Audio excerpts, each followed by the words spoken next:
Le grand dialogue. Sigeka Foba.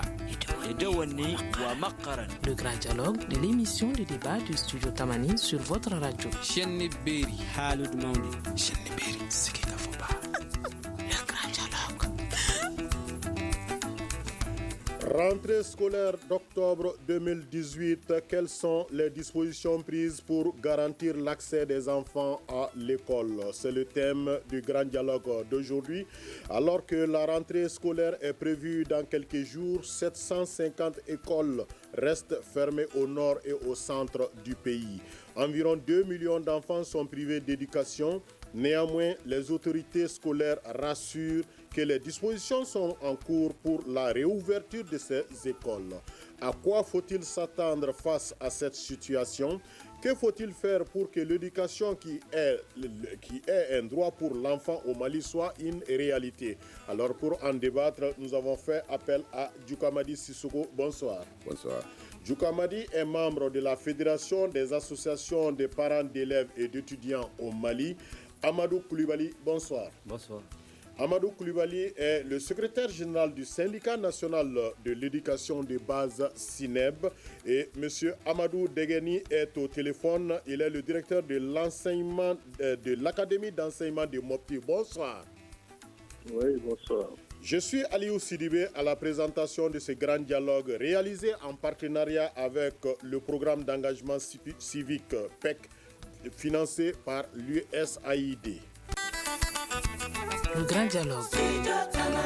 Alors, Monsieur Amadou Degeni, sans autre forme de procès, quel est l'état des lieux pour cette rentrée scolaire à l'horizon? D'accord, merci beaucoup pour cette belle initiative rentrée scolaire. Je précise parce que au tout début, il y a eu des confusions à propos de cette rentrée scolaire. Beaucoup de personnes m'ont d'ailleurs appelé pour avoir la confirmation et je suis affirmatif et c'est étayé par une décision du ministre de l'Éducation nationale. La rentrée scolaire 2018-2019 aura bel et bien lieu le lundi prochain, 1er octobre. Donc que tout le monde soit prêt, les parents, les enseignants, les élèves également. Ceci étant dit, vous savez que depuis un certain temps, la région de Mopti et particulièrement l'académie de Mopti traverse une crise profonde parce que l'académie de Mopti est aujourd'hui l'académie qui enregistre le plus grand nombre d'écoles fermées. Sur 685 structures éducatives, nous déplorons 265 écoles fermées, soit plus de 38,8% de nos écoles qui sont fermées. Et cette situation fait malheureusement de Mopti l'épicentre vraiment de la crise. Donc ceci affecte de nombreux enseignants, près de 690 enseignants qui sont affectés et de milliers d'enfants, plus de 30 000 enfants qui sont affectés. Il s'agit là notamment des enfants qui étaient à l'école. Parce que ces enfants, il faut les voir sous deux groupes. Le premier groupe, ceux qui étaient à l'école et qui n'ont plus l'opportunité d'y aller, de fréquenter, d'accéder à leurs droits fondamentaux, l'éducation, le droit à l'éducation. Et les enfants également qui sont en âge scolaire, ils sont de plus en plus nombreux également.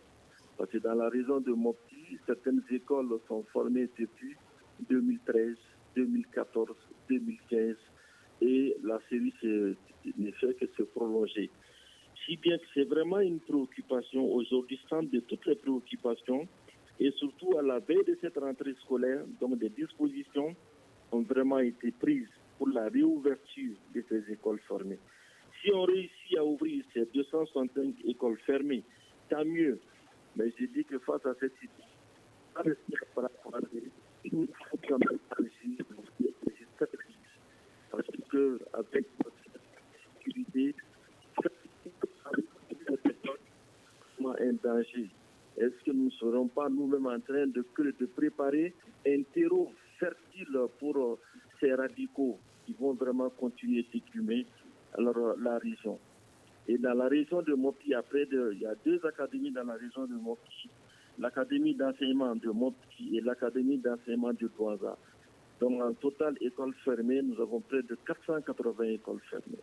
Très bien. Donc ce qui est vraiment très grave lorsqu'on sait que chaque enfant compte, chaque enfant a droit vraiment à l'éducation.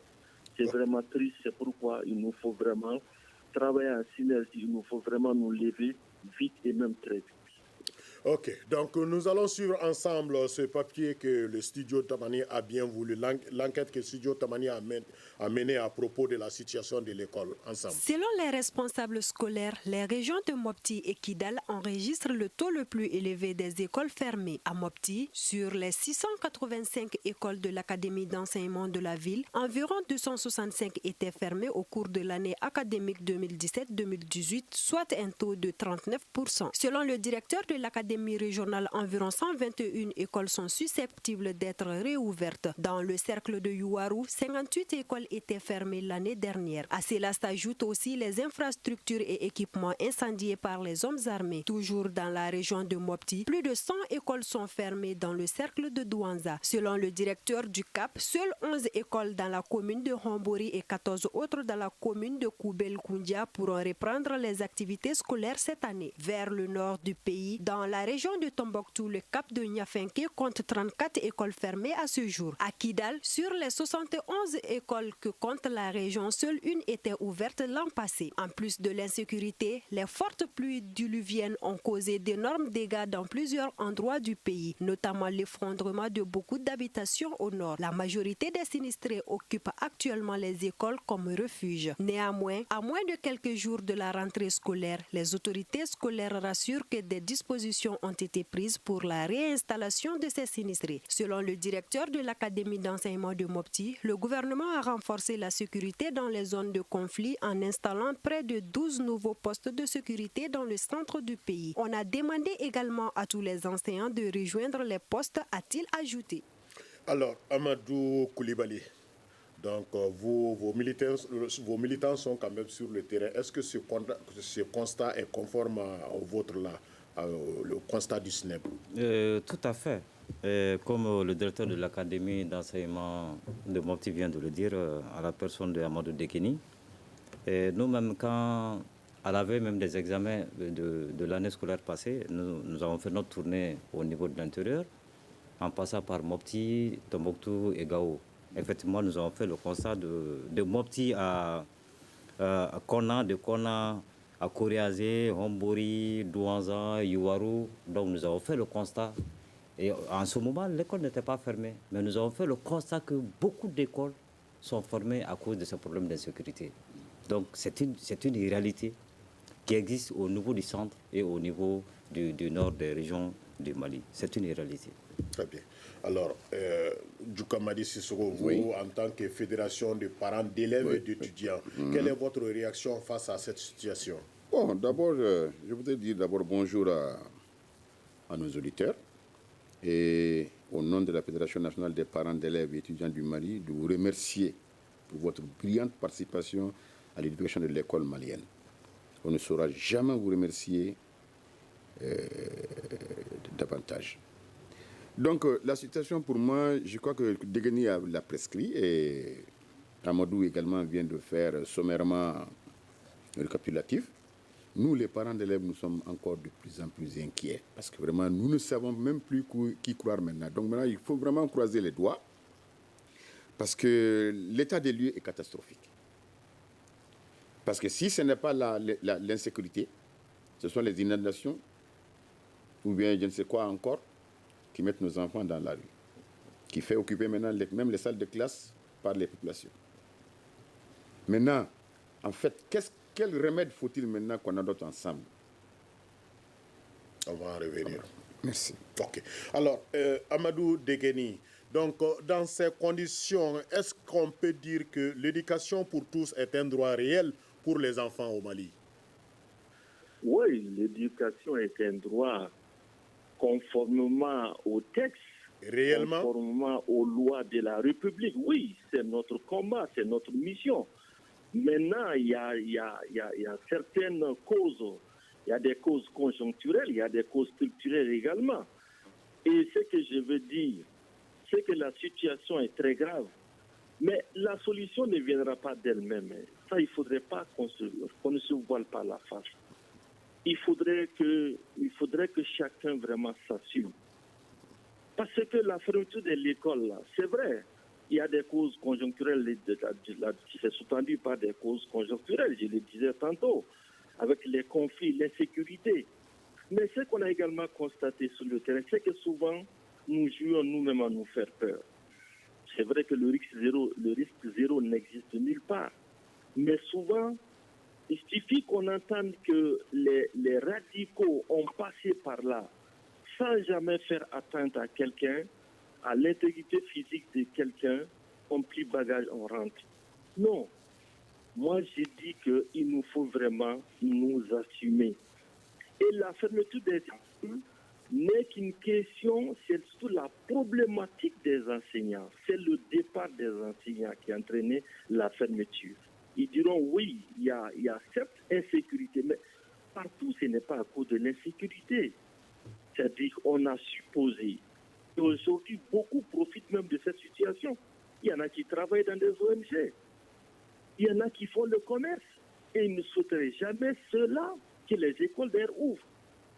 C'est pourquoi nous avons fait le diagnostic. Il y a eu beaucoup de réunions préparatoires avec les différentes administrations, les directeurs de CAP, les directeurs, les proviseurs, les directeurs généraux, qui ont eux également au préalable tenu des rencontres avec les collectivités territoriales, avec les préfets, les préfets. C'est-à-dire qu'il faudrait maintenant, au stade où on est, il faudrait qu'on nous dise quelles sont les écoles d'être réouvertes. Et à l'issue de leurs travaux, à l'issue de nos différentes rencontres, nous ont dit, OK, sur les 265 écoles fermées, nous sommes en mesure, les conditions si prêtes, on peut ouvrir 121 écoles. J'ai dit bravo, même si c'est une école qu'on parvient à ouvrir, mais c'est bien, c'est certainement, c'est des centaines d'enfants qu'on va sauver de l'illettrisme.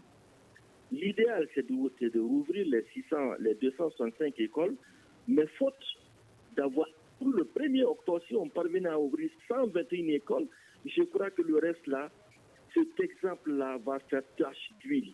Et les communes qui sont restées en marche vont s'inspirer. Alors, parce que ces communautés également se regardent. Hein, ils s'imitent. Ça va créer vraiment, alors, tache d'huile et dire, ils ont ouvert, moi également, je vais ouvrir. Mais cela ne va pas sans la présence des enseignants. L'école d'abord, c'est les élèves, c'est également l'enseignant. Tout le reste peut venir après. Même sous un arbre, on peut faire. Il s'agit de sauver ces enfants-là, leur assurer le minimum éducatif en attendant de trouver mieux. Et je crois que chacun vraiment doit s'engager. Okay. Et c'est pourquoi on a adressé une correspondance aux différents responsables, aux proviseurs, aux directeurs de CAP. On va en revenir, M. Degeni. Aux écoles, on va en revenir. Le temps d'entendre la réaction de Amadou Koulibaly. Alors, M. Koulibaly, vous venez d'entendre, les enseignants sont en cause à des endroits quand même... Je l'ai bien entendu. Oui, je suis vraiment surpris et je ne partage pas le même avis que le directeur de l'académie d'enseignement de Mopti en disant que la fermeture de ces écoles, c'est parce que les enseignants ont débraillé. Non. Qu'est-ce qui a fait que les enseignants ont débraillé? Il faut qu'on cherche d'abord la cause. C'est l'insécurité qui a fait que les enseignants ont quitté leur localité. J'ai parlé de Korianzier, j'ai parlé de Hombori, j'ai parlé de Douanzan. J'ai vu des écoles, sur les murs, il y a des balles. Des traces de balles. Mais est-ce qu'un enseignant va rester là-bas? Et en ce moment, il n'y avait même pas des responsables des collectivités, certains responsables des directeurs d'école qui n'existaient pas. Et on veut que les enseignants restent à la boucherie. Et on trouve à dire que ouais, c'est le départ des enseignants qui sont à la cause de la fermeture de ces écoles. Je dis non. La fermeture de ces écoles, c'est par rapport à l'insécurité qui sévit dans ces zones-là. Il faut que vraiment cela soit clair. S'il y a même demain la sécurité dans ces zones, nous avons dit à nos camarades enseignants, que nous n'allons pas gober avec un enseignant. Parce que souvent, il faut le dire, nous sommes des syndicalistes, nous sommes là pour défendre l'intérêt des enseignants. Moi, personnellement, dans nos missions de Tombouctou, Gao et Mopti, nous avons fait le constat qu'il y a des enseignants, en réalité, qui sont en abandon de poste. Ils profitent de l'insécurité pour dire qu'il y a insécurité. Ça existe. Il y a des enseignants qui le font. Ça, on dit, nous avons été très clairs, nous ne sommes pas prêts à défendre des enseignants de ce genre. Mais dans des zones où il y a les insécurités, dire à nos camarades de rejoindre ces postes sans la sécurité, vraiment, nous ne sommes pas prêts à aller dans ce sens. Il faut que cela soit clair. Je vous remercie. Vous écoutez Studio Tamani, votre avis nous intéresse. Écrivez vos commentaires et suggestions sur la page Facebook et dialoguez avec nous. Studio Tamani, c'est aussi les réseaux sociaux. Retour donc sur ce plateau avec nos invités, Amadou Degeni qui est directeur de l'Académie d'enseignement de Mopti qui est au téléphone avec nous sur ce plateau. Amadou Koulibaly est secrétaire général du syndicat national de l'éducation de base SINEB et Djoukamadi Sissoko, il est membre de la Fédération des associations des parents d'élèves et d'étudiants au Mali. Alors Djoukamadi, dans ces conditions, est-ce qu'il ne faut pas remettre en cause l'éducation malienne elle-même? Est-ce qu'elle répond aux besoins de chaque couche, c'est-à-dire les filles, les garçons, les personnes handicapées, les zones urbaines et rurales, les zones d'insécurité et les zones nomades? Est-ce que ça répond réellement à ces besoins-là? Bon, Sidibé, moi je crois que vraiment c'est du pléonasme que de dire que vraiment tout est beau. Parce que nous savons, nous parents d'élèves, nous assistons comme à un match de ping-pong, les parents d'élèves. Nous n'avons pas les moyens de réagir. Et nous regardons les joueurs comme ça, en train de vous dévoluer. Et moi, ce que je veux souligner ici, c'est que l'insécurité là donne l'occasion à n'importe qui maintenant des subterfuges de raconter du n'importe quoi. Ce que Degeni a dit à Mopti, je ne suis pas tout à fait contre ce qu'il a dit. J'approuve un peu. Mais ce qu'Amadou également dit, si tu vois l'état, si tu fais l'état des lieux maintenant, des enseignants qu'on a menacés ou ceci, cela, il faut maintenant penser à une autre méthode de recrutement d'enseignement là-bas. C'est ce que moi, en tout cas, en tant que parent d'élève, je vois. Parce que quelqu'un de Korianzé, quand même, tu l'embauches comme enseignant à Korianzé, quand même. Il doit savoir les us et les coutumes de Korianzé. Il doit savoir maintenant comment agir maintenant au niveau de Korianzé. Mais quand tu prends un petit bambara de Dion ou de match que tu amènes à Korianzé, il ne connaît rien là-bas, il ne sait pas comment réagir. Alors là, vous l'exposez un peu à un danger. Mais ce qui est sûr et qu'il faut également souligner, c'est que les gens profitent de n'importe quoi pour vraiment ne pas officier.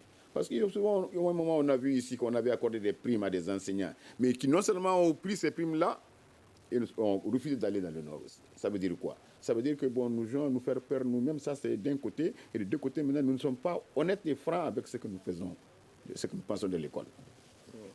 Alors, oui, allez-y rapidement. Par rapport à l'aspect de l'ouverture, est-ce que toutes les conditions sont réunies pour l'ouverture des classes pour l'année scolaire 2018-2019? Et le directeur Degeni a parlé des cas d'inondation dans la région de Mopti. Mais si, prenons tout simplement le vieux Sissoko, il est là. Prenons Kalamankoro tout près. Pratiquement, il y a plus de 700 familles qui sont logées dans l'école de Kalamankoro. Est-ce qu'avec ces conditions, on peut ouvrir l'école le premier? Où vont ces 700 et quelques familles? Où est-ce qu'on va les loger? Vous allez à Maniambougou tout près. L'école de Maniambougou qui est vers la route du troisième pont. Là-bas aussi, c'est rempli de familles qui ont été victimes des inondations. On a dit quelque part, est-ce que si on ouvre l'école le premier, qui est le lundi prochain, est-ce que quelque part on ne va pas pénaliser certains enfants, priver certains enfants par rapport à l'école? Ça, il faut qu'on essaie de voir de ce côté. Ça, c'est un aspect qui est là. Voilà ce que je voulais ajouter par rapport si... est-ce qu'on est prêt pour l'ouverture de l'année scolaire 2018-2019? Alors, Amadou Degeni, à ce stade-là, est-ce qu'il ne faut pas remettre en cause l'école malienne elle-même? Est-ce qu'elle répond aux besoins de chaque couche? Non, pas du tout. On ne remet pas l'école malienne en cause.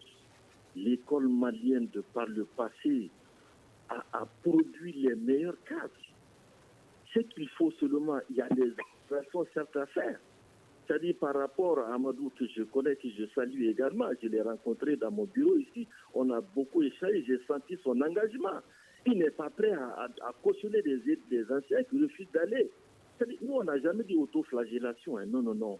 Là où il y a des risques, on dit que non, on ne vous enverrait pas. Mais là où il n'y a pas de risque, quand même, il faut justifier le salaire. Les enfants sont là à attendre. Les gens sont là-bas. Et c'est pourquoi je dis la crise là, c'est surtout dû au départ des enseignants. Mais je n'ai pas dit pourquoi les enseignants sont pas. Évidemment, c'est sous-tendu. C'est juste l'argumentaire, c'est qu'il y a eu cette insécurité-là. Mais ce n'est pas partout que l'insécurité-là est avérée. C'est de ça que je parle. Et c'est pourquoi je dis qu'il nous faut vraiment d'engagement, faire vraiment preuve de responsabilité. Sinon, à ce train-là, mais finalement, toutes les écoles vont fermer. Il suffit qu'on entende des bouches de portes là, on plie bagage, on va, ah non, ils vont venir nous attaquer. Mais moi, j'ai dit de grâce. Alors, Amadou Degani. On n'a jamais dit à un ancien de se sacrifier. Oui, mais au moins. Amadou Degani. Oui. Dans ces conditions, quels sont selon vous les défis majeurs liés à l'accès à l'éducation au Mali cette année? Liés à l'accès à l'éducation, oui. Le préalable, c'est le retour de la paix, c'est le retour de la sécurité. Et je crois qu'en la matière, le gouvernement est en train de prendre toutes les dispositions. Il y a le PSIC, le plan de sécurisation intégrée des régions du centre. Ils ont créé des postes sécurisés aujourd'hui. Et Dieu merci, moi je suis de la région de Ténenkou. Je sais que la circulation est rendue possible grâce à la présence de ces militaires-là. Ils sont à Ténenkou, ils sont à Diafarabé, ils sont à Togre-Koumbe. Avant, on ne pouvait pas du tout circuler dans ces zones-là. Donc ça, c'était un aspect. Et puis, il faudrait que les gens également, les communautés également comprennent que c'est notre école. Ce sont nos enfants qui s'y forment. Sinon, le verre est dans le fruit. Ceux qui attaquent là, c'est qui? Ils ne sont pas venus ex nihilo. Ce sont nos parents, ce sont nos papas, ce sont nos mamans. Donc il faudrait que le parent parle aux parents, sinon ça ne va pas aller.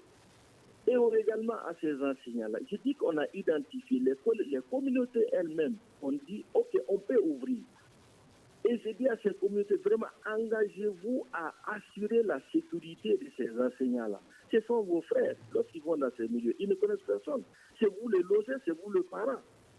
Il faudrait vraiment les rassurer, il faudrait vraiment les accompagner. Et c'est ce langage-là qu'on a tenu avec les collectivités, avec les CGS. C'est ensemble que nous allons apporter ce changement-là. Et c'est pourquoi je dis que seul chacun de nous peut aller très vite.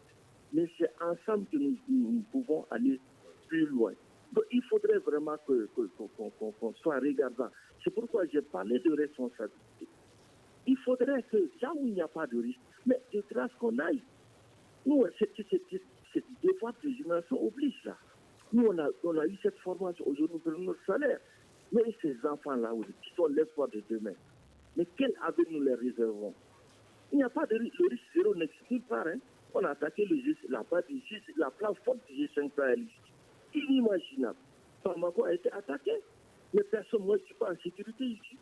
Personne n'est en sécurité. Mais je dis, engageons-nous et pour le reste, vraiment, prions. C'est une mission pour nous. Sinon, il n'y a pas de contradiction. Hein. Je n'ai jamais dit qu'il faut envoyer les anciens là où tout le monde pense que c'est impossible. Mais là où c'est possible, allons-y. Si c'est une école, sur les 200, si c'est une école que nous réussissons à ouvrir, c'est très bien.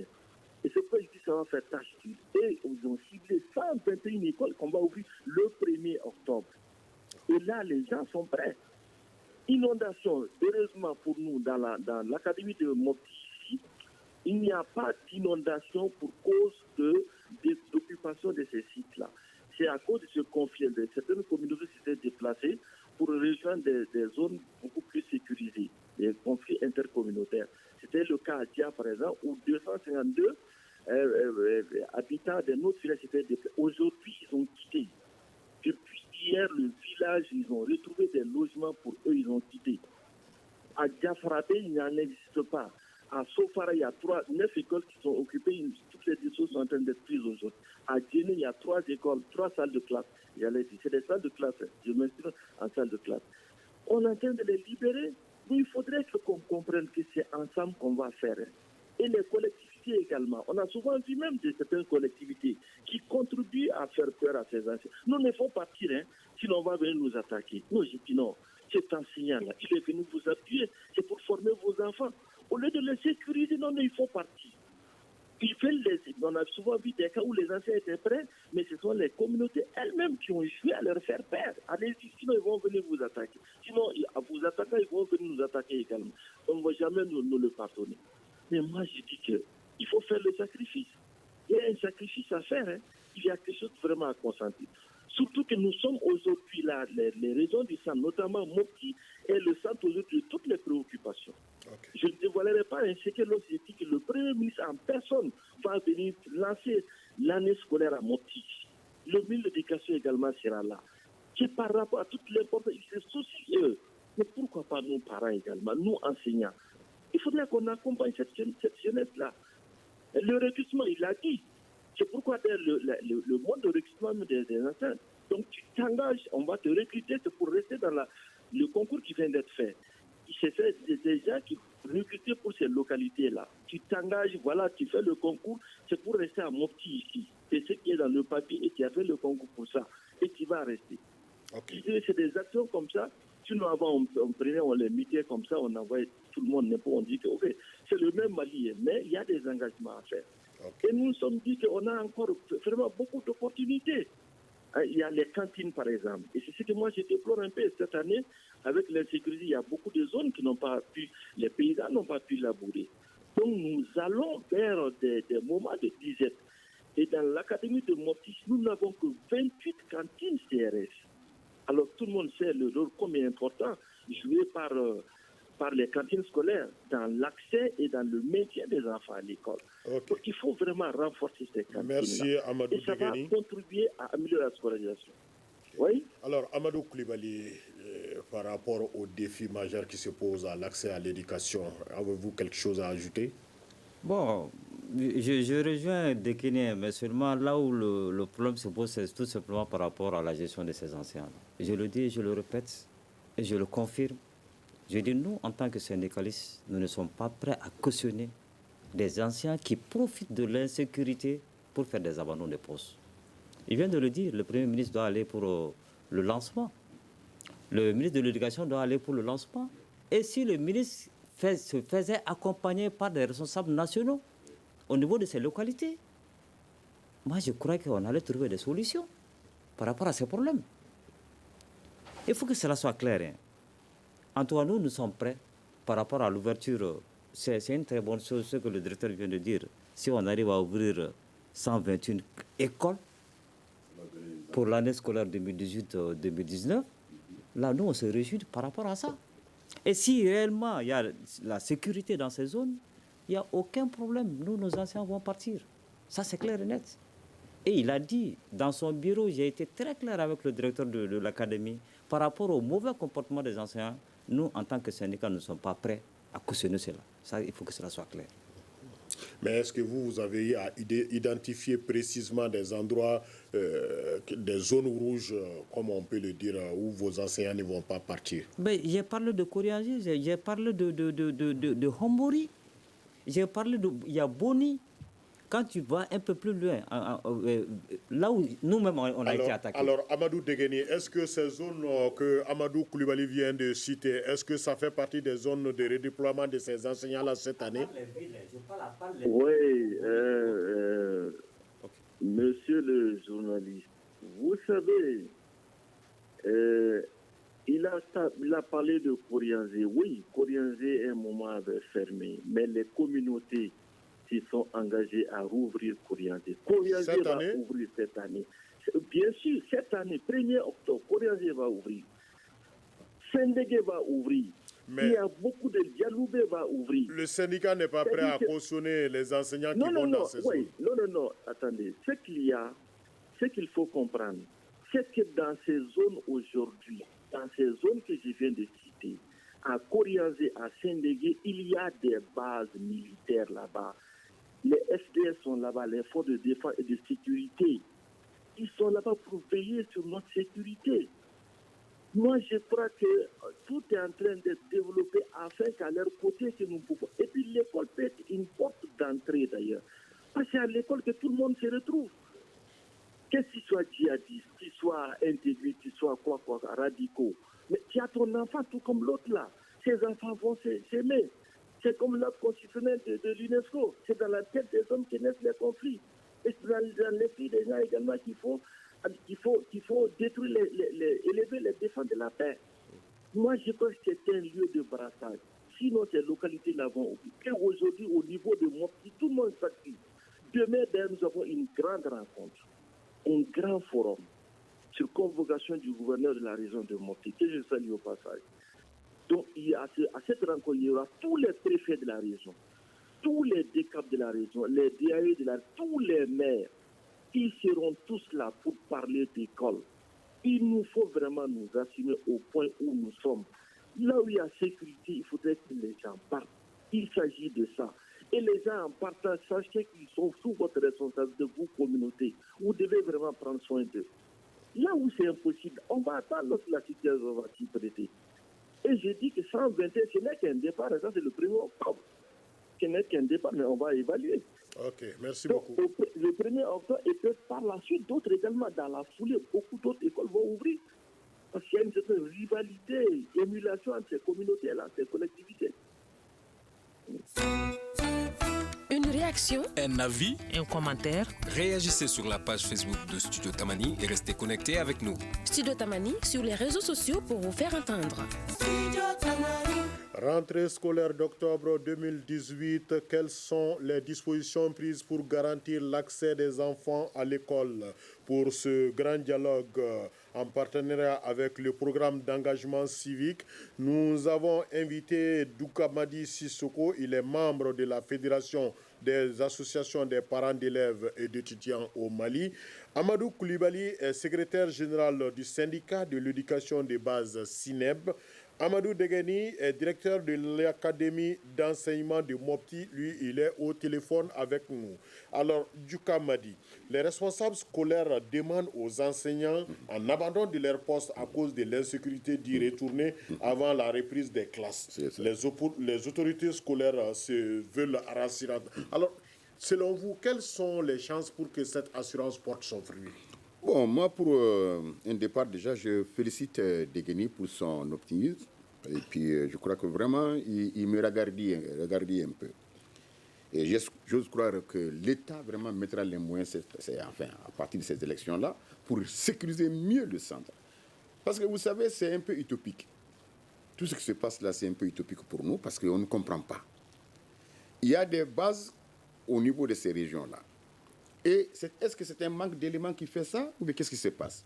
Quand je vois à Bamako ici les manifestations contre ceci, cela de l'opposition, ou bien les déplacements des chefs d'État, ou ceci, cela, je vois vraiment un nombre énorme de porteurs d'uniformes.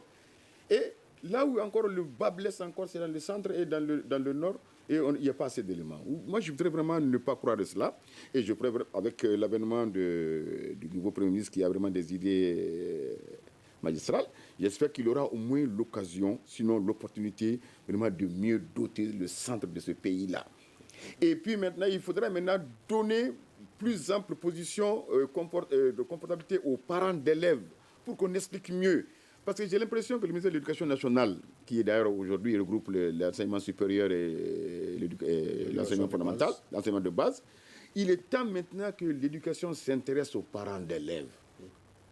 Parce que moi, je pense que tout le monde est parent d'élèves avant d'être ministre ou avant d'être même journaliste ou ceci, cela. Nous sommes parents d'élèves. Et maintenant, eux, ils mettent à mal le Bureau national des parents d'élèves du Mali parce que nous n'arrivons même pas à tenir, tiens-toi bien, notre conférence nationale, une conférence nationale ou bien notre congrès. Et moi, je pense que maintenant, c'est le moment vraiment que l'État fasse maintenant l'état des lieux même, selon ce que le forum a dit. Et maintenant, de mieux sensibiliser les parents d'élèves, afin que tous les parents d'élèves soient maintenant en communion autour de l'école. Parce que souvent, on oublie qu'on est parents d'élèves. Souvent, on oublie que on doit agir comme ça. C'est nous qui devons donner la position forte à ces institutions-là pour mieux cadrer l'école. Et parce que nous n'avons pas les moyens de le faire. L'État nous a ravi les moyens. On a créé des comités de gestion scolaire. C'est vrai, c'est très bien. Les parents d'élèves, maintenant, il faut maintenant trouver la solution pour les former. Et qu'ensemble, avec les comités de gestion scolaire, qu'ils édifient les populations civiles.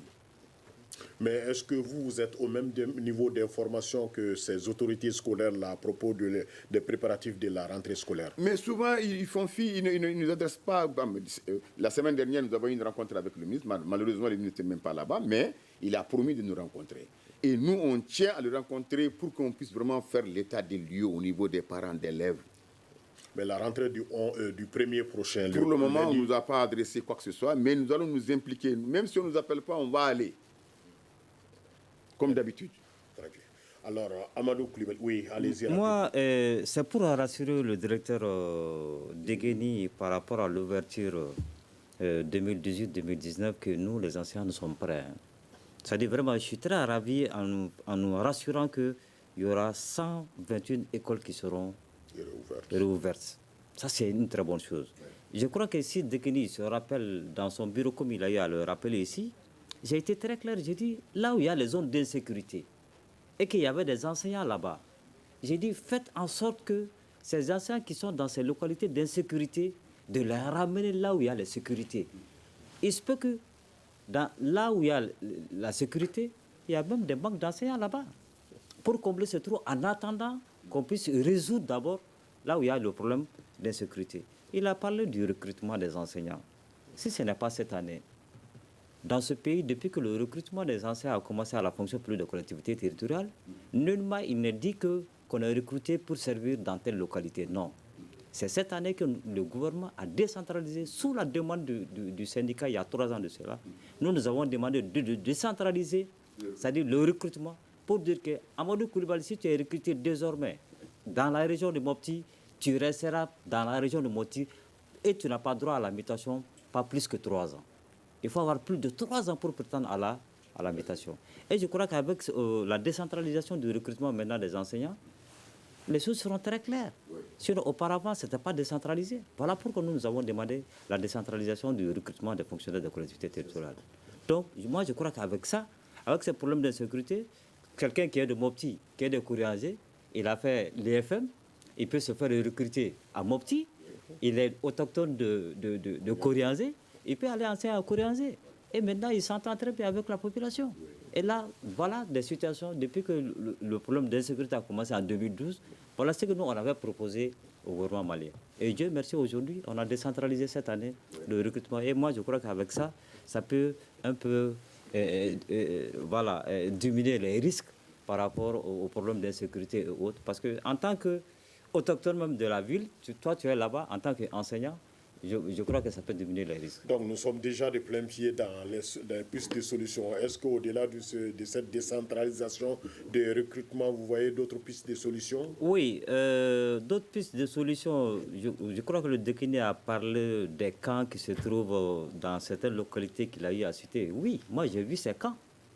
Quand j'étais en mission l'année dernière dans ces localités. J'ai parlé de certaines localités où vous trouverez qu'il y a des camps qui sont même à 2 ou à 3 km de l'école. Mais en réalité, l'école est fermée. L'école est fermée. Le camp est à 2 ou à 3 km de l'école, mais c'est fermé. Pourquoi? Parce que même vous m'excusez du terme, même les militaires, c'est-à-dire au lieu de faire les rondes au niveau de la ville ou bien au niveau de je ne sais pas moi, de la communauté, pour sécuriser la population, non, ils sont cantonnés. Au niveau du camp, c'est après quand on attaque, il y a attaque quelque part, ils sortent.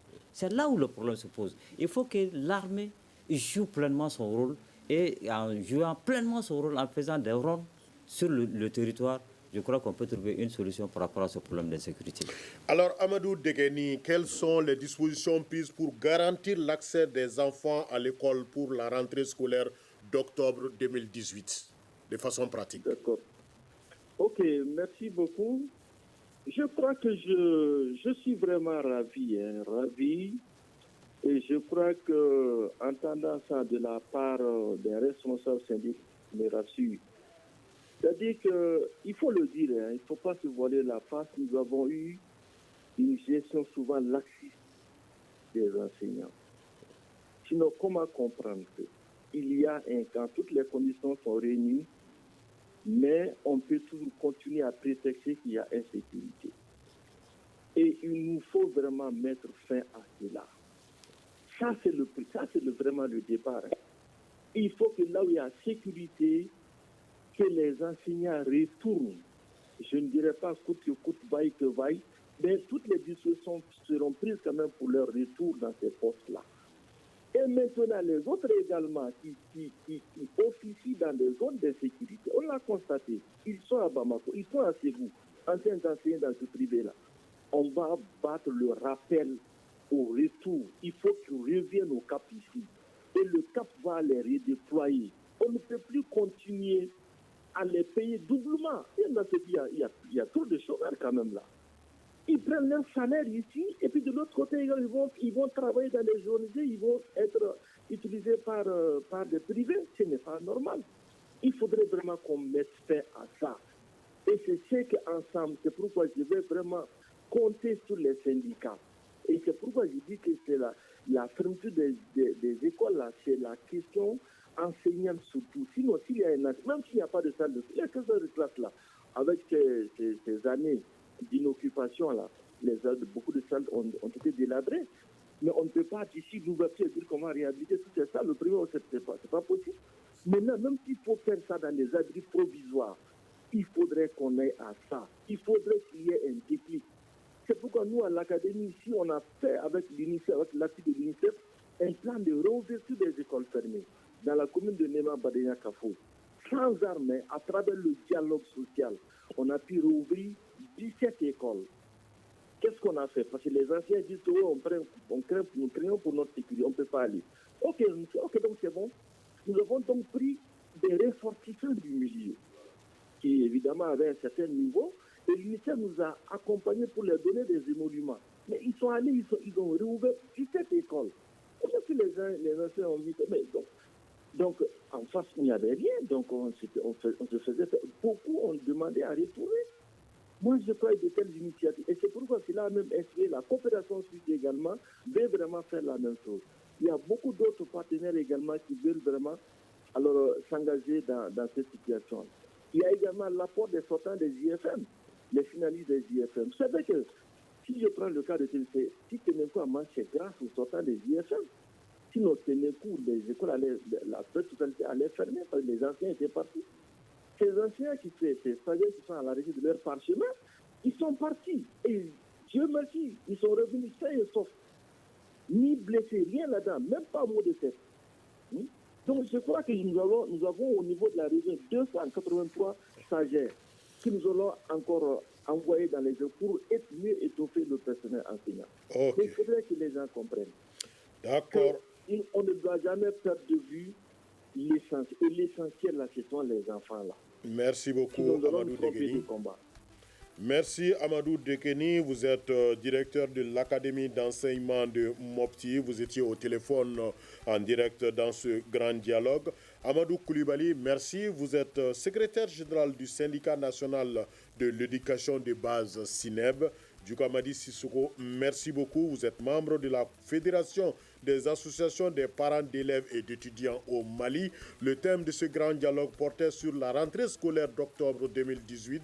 Quelles sont les dispositions prises pour garantir l'accès des enfants à l'école? Alors nous sommes donc au terme de cette émission du grand dialogue réalisée en partenariat avec le programme d'engagement civique PEC financé par l'USAID. Merci de l'avoir suivi. Vous pouvez la retrouver sur notre site www.studiotamani.org et réagissez sur les réseaux sociaux et sur notre répondeur au 75 84 11 11 et 75 84 12 12. Ce débat a été réalisé par la rédaction du Studio Tamani et mise en onde par Gagny Kanté. La régie vidéo était assurée par Peting Diara. Je suis Aliou Sidibé à la présentation et la coordination était assurée par Mouhamadou Touré. À la prochaine. Le grand dialogue. Le grand dialogue de l'émission de débat du Studio Tamani sur votre radio.